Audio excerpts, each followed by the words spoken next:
Disclaimer. This video content is AI generated as educational purposes only and is not a substitute for professional medical advice, diagnosis or treatment. Your health concerns may be unique. Always consult your physician or a qualified healthcare provider for personalized guidance. All right, today we're going to dive into a world hidden deep inside you. It's this bustling, microscopic metropolis, an unseen force that has a pretty staggering influence on your health, your mood, and yeah, even your thoughts. I know it might sound a little bit like science fiction, right? But it's absolutely real. And this isn't just about what you ate for lunch. We're talking about a powerful, unseen force that's helping shape everything from how much energy you have to how clear your thinking is. So what is this thing? Well, meet your gut microbiome. It's this huge, complex community of bacteria, fungi, and other microbes living in your gut. And you got to think of it less like a random collection of germs and more like, well, like a fully functioning hidden organ that you've had your whole life. Okay, so here's the game plan for this explainer. We're going to start by exploring this secret world. Then we'll look at what happens when it gets thrown out of balance and the kind of ripple effects that causes through the whole body. We'll also cover how we can actually listen to what our gut is telling us, and maybe most importantly, how we can start to restore this vital ecosystem. First up, let's pull back the curtain on the secret world inside your gut. At its very core, it really exists in one of two states: a state of peaceful, harmonious balance, or a state of chaos. And this is the fundamental battle happening inside you every single day. On one side, you've got eubiosis. This is the good stuff. This is the goal: a diverse, stable, and resilient community of microbes, all working together with your body. But on the other side is dysbiosis. And that's a state of imbalance, where the community loses its stability and kind of opens the door for health problems to creep. Okay, so balance, good. Imbalance, bad. Simple enough. But what actually causes this really delicate system to get knocked so far out of whack? Let's take a look at the usual suspects when it comes to dysbiosis. Well, it turns out the modern world is just full of things that can disrupt our gut. A poor diet and not enough exercise are huge factors, but so are things like nicotine. Even medications we really need can cause issues. Antibiotics, for instance, are essential, but for your gut, they're like a bomb going off in that microbial city. And you can pile chronic stress and other environmental factors right on top of all that. And this is why all of this matters so much. A problem in the gut doesn't just stay in the gut. When things go wrong down there, it creates a ripple effect that can be felt in pretty much every single system in your body. So, the most obvious connection, of course, is with digestive issues.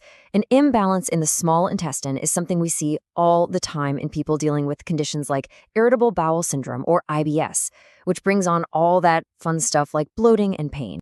But the impact spreads way further than that.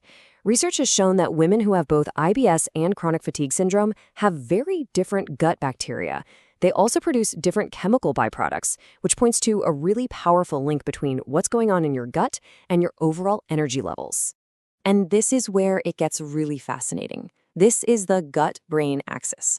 Dysbiosis is being linked more and more to our mental health. There's a known connection between gut health and conditions like attention deficit hyperactivity disorder or ADHD, and it can even influence our day-to-day moods and how well we can focus. And honestly, the stakes can get even higher. An imbalanced gut is tied to some really severe inflammatory problems like acute pancreatitis, and it might even be a trigger for autoimmune diseases, where the body's immune system gets confused and starts attacking its own tissues. Now get a load of this number. What's the story behind it? Well, when researchers were looking at that ADHD link, they found something pretty staggering.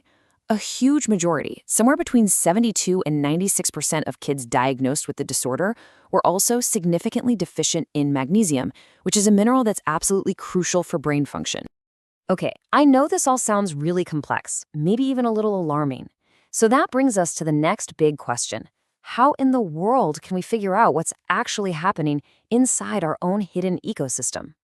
I mean, it's not like we can just, peek inside, but what we can do is look for the signals and the clues that the gut sends out.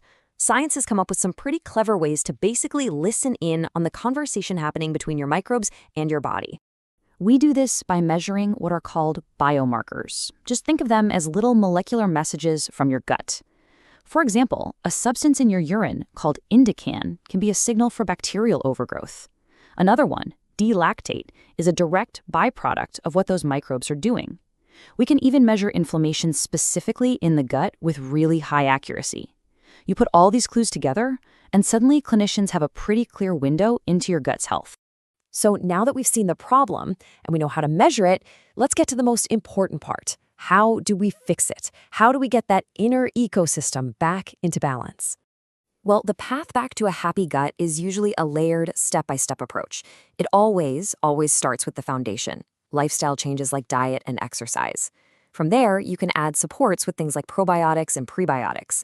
For more specific problems, there are targeted supplements, and then for the most severe cases, there are even advanced medical therapies. And you know what? These interventions can be incredibly effective. This quote from a study basically shows that when you combine a targeted supplement, in this case it was extracts of turmeric and boswellia, with a specialized diet, you see a major reduction in that small bowel dysbiosis and the painful symptoms that go along with it. For the really tough imbalances, like nasty infections from the bacteria C. difficile that just keep coming back, we have even more powerful tools. Therapies based on fecal microbiota transplantation, or FMT, are basically like a total system reboot for your gut, introducing a healthy microbial community. And this groundbreaking idea has led to new FDA-approved treatments you can just take by mouth. And the results are, well, they're dramatic. Just look at this chart. In patients who got a placebo after their antibiotics, the infection came back 40% of the time. But in the group that got the new therapy, VOWST, that recurrence rate plummeted to just 12%. I mean, that is a total game changer. So, what's the big takeaway from all this? It tells us that the old one-size-fits-all approach to health is, well, it's becoming obsolete. We are all unique, and that uniqueness goes all the way down to our microbial level. The future is personalized. It's about understanding your unique gut profile and tailoring what you do specifically for you. This is the new frontier of what people are calling precision nutrition, using deep biological data to create health recommendations that are as unique as you. And all of that leaves us with one final, powerful question to think about. After everything we've seen, after understanding how deeply your gut is connected to your body and your mind, it's really worth asking yourself, what is your gut trying to tell you?